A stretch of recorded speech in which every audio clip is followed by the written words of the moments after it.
Ginger. That's what you need. A mouthful of the good stuff and you'll see the back of any seasickness. Thank you for your support, John. Don't suppose you actually brought any ginger? No, I don't get seasick. Terrific. Don't worry, Sherry. We've almost arrived at Cordona. I can see land through the porthole. So much for docking by tea time. The captain seemed more interested in his maids than in his maps. Oh, is Sherlock grumpy? Cheer up.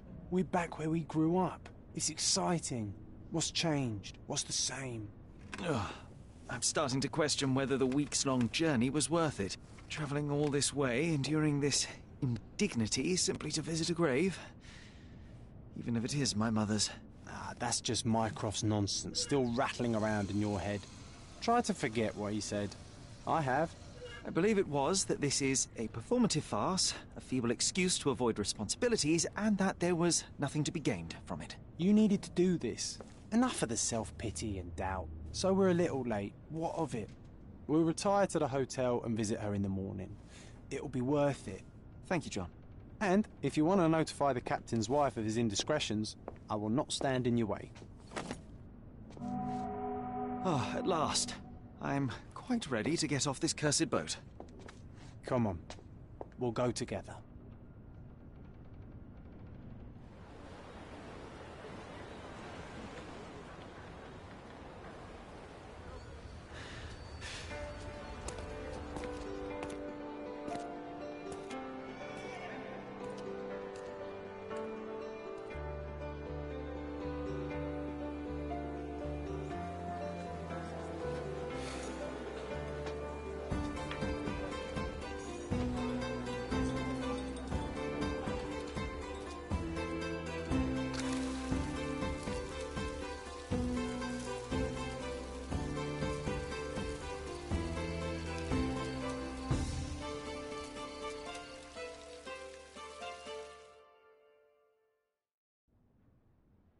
Hey, Sherry, come on, catch up. Yes, yes.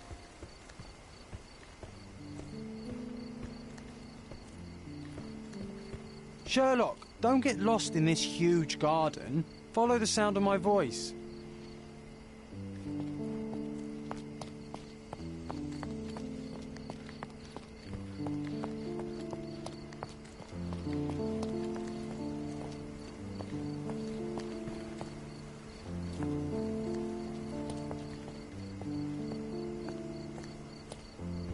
Sherlock, don't get lost in this huge garden.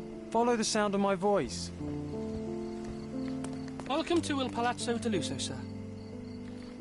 If you need something, sir, please inquire at reception. If you need something, sir, please Welcome inquire to at Il reception. Palazzo di Lusso, sir. We just need your signature. There you are. Ah, Mr. Holmes. Yes, we have room 221 prepared for you.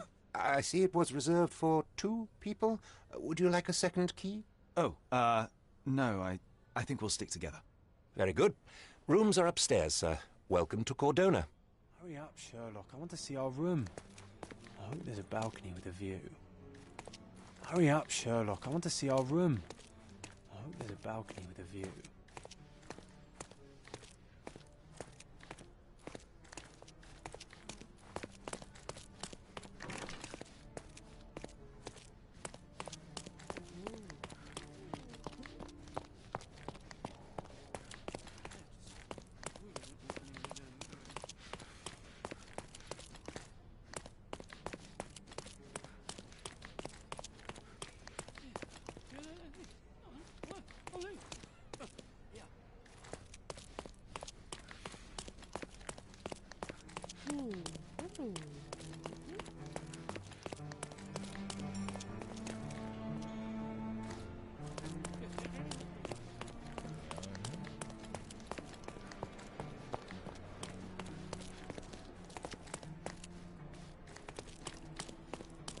I apologize, sir, but your room is not yet ready.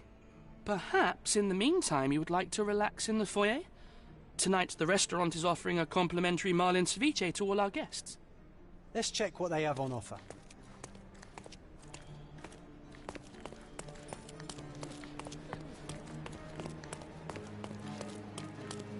If seafood's not to your taste, Everyone loves Benedict spatch. Our poached eggs with hollandaise sauce. Hey, Sherry. Just our luck. Hey, Sherry. Just our luck. A medium, John. Haven't we been through this already? Come on, it's not like we've got anything better to do.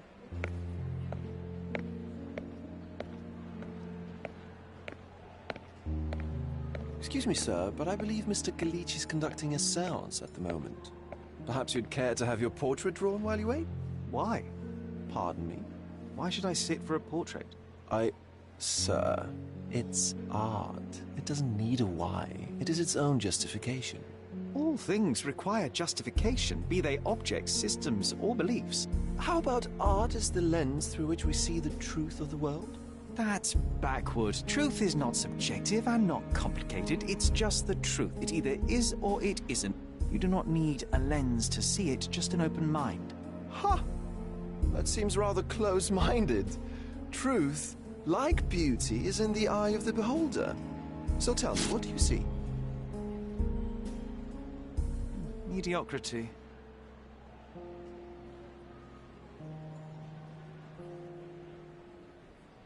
Come now, Sherry. What did he do to deserve that? The servant mentioned ceviche at the bar, Sherry. You should grab us some, and I'll find us a table. I'm starving. Okay, time to check if John found us a nice table for the evening.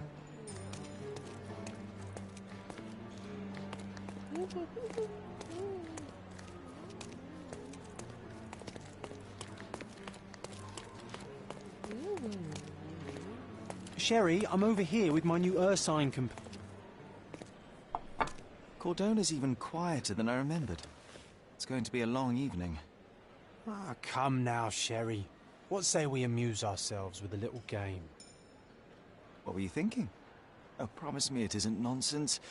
After being cooped up on that boat, I am itching for activity. No. As you can see, someone left a cane on our table. I simply thought you could identify its owner. Ah, so it is nonsense. It'll take me a minute, John, at most. Well then, you can deliver it to him as well. Deliver it to him? Then what are the staff here for? Aesthetics?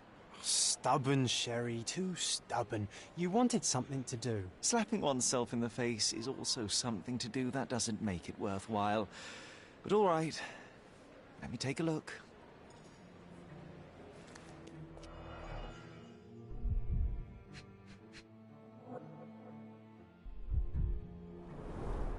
The hand grip is a head of a golden Javanese statue, probably stolen from a temple. The dents suggest it has been used as a bludgeon. A crest depicting a bulb of garlic in a meadow, perhaps the Fielding family or Meadows, or Craven, from the Old English name meaning garlic place. The cane is made of ebony, it's worn uncared for, and bears the scars of numerous hits. This cane is an expensive and ostentatious weapon. Its owner must be vain, volatile, and of noble English blood. Take it with you, Sherry. Let's return it to its owner. All right. I hope you noted down your observations in your casebook. But how are you going to find this nobleman? The cane itself is not enough. I may have to ask other guests if they saw who was here.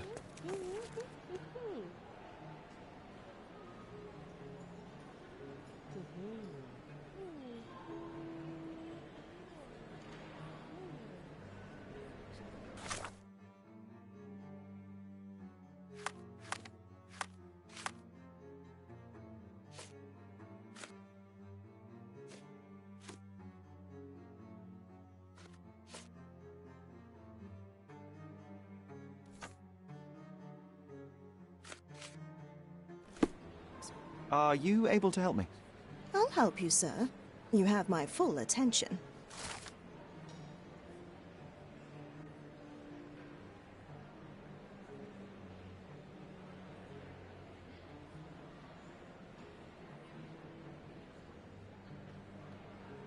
Well, even with your keen senses, Sherry, I doubt you'll find the cane's owner on your first try. And Would you be confident enough to bet on it, my friend? Why not? Let's see how good you really are.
Is this familiar to you? My dear fellow, you're talking to the right man.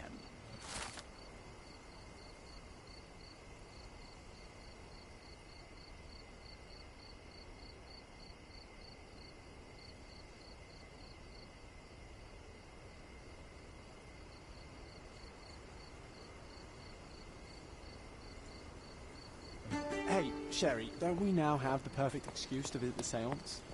I'm just going to give the cane to its owner. You will not persuade me to take part in this show.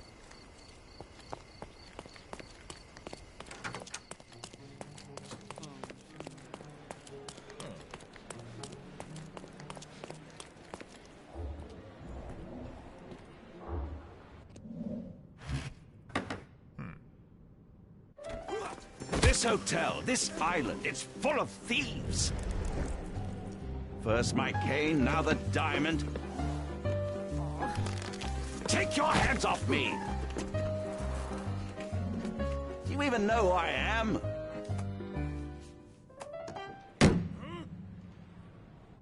Hey, boy! That's my cane! I get that a lot. It's a very common design. What? No, that's a custom-made... A joke. A joke. It was left at my table in the restaurant. I thought it deserved to be returned. Well, I'll be... It is rare to encounter a straight-fingered true penny these days. What a gentleman. But I must ask, how did you know I was the rightful owner?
Simple deduction. Your cane told me everything. I was after a British noble who takes boxing lessons but suffers from some liver issues. And if one were to go further, one may even be able to extrapolate your name from your heraldic symbol, Lord Craven. Well, you're half correct. I am indeed Lord Andrew Craven. Your other guesses were wrong. But you still have the edge over that blasted medium. Well, you found my cane. Perhaps you can locate my diamond, too. Yes, you should do it. It will be child's play for you, Mr. Holmes. And if a child can do it, then I'm sure the local police can suffice. The police? Why bother? I know this harlequin stole it. The only question is, where is it hidden? Fine. Give me my stick and I'll resolve the matter myself. This thief almost confessed after a single punch. I suspect a beating may result in answers of questionable veracity. Fine. I shall spare you and he the trouble if you first answer me this.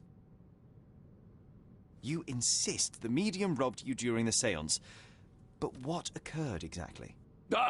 It was a dirty trick. We were sitting here in the dark, chanting and holding hands, as expected. Then something began to appear from the medium, like a cloud or a bubble. The swindler called it ectoplasm. Ah, yes. Common in the spiritualist trade, and quite the spectacle. Indeed, perhaps too much. My beloved Emma screamed in horror, and I stood to defend her, attacking that cursed ghost. How brave. But my hand hit nothing. The medium jumped away from me, and Emma fainted. I lit the candle, and the diamond was gone. How does a priceless diamond become the subject of a séance? It is an unusual accoutrement. Emma wished to speak with its former owners. My grandfather told us it belonged to a Rajah, an Indian king. So you were summoning long-dead Indian royalty, and, pray tell, you were expecting him to converse in English? To be frank, Mr. Holmes, I don't believe in ghosts. But Emma was fascinated by the idea of meeting a real king, even a dead one. Well, a crown is a crown. Can you describe the stone itself? A yellow diamond, not less than 100 carats, and perfectly egg-shaped. There is not another like it. Stay here, and don't touch anything. I'm going to investigate further. Don't fret, I'll be keeping a close eye on this thief.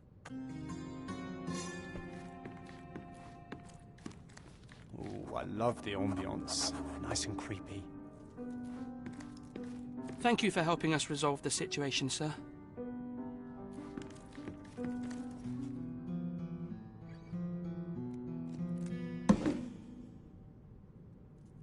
What happened here? I don't know. The ghost. I summoned it as usual, but then it all went wrong. The lady screamed and pointed at Lord Craven. And there was a shadow. Such a mystical force. It terrified the lady. And it must have taken the diamond. Who else could have? Do you feel the presence of any supernatural entities at the moment? Are you joking, sir? My nose is broken, this maniac wants to kill me, and you're asking about the spirits? I suppose this can wait. I will investigate, and the culprit will be identified. But this stubborn brute Lord Craven blames me right now. As if I could do something like that. Perhaps you can reason with him? Please?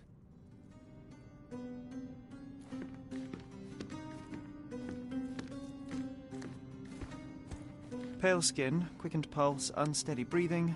She's barely conscious. The feebleness of women. Really, Sherry? Poor thing. Quite a display for the tremulous visitor. How can you not love this stuff, Sherry? It adds so much. Was this atmosphere covered on to the room. purpose? Of course. It is very dangerous to leave a mirror exposed during a séance. The spirits may become enraged. Or someone may notice the trick they should not see.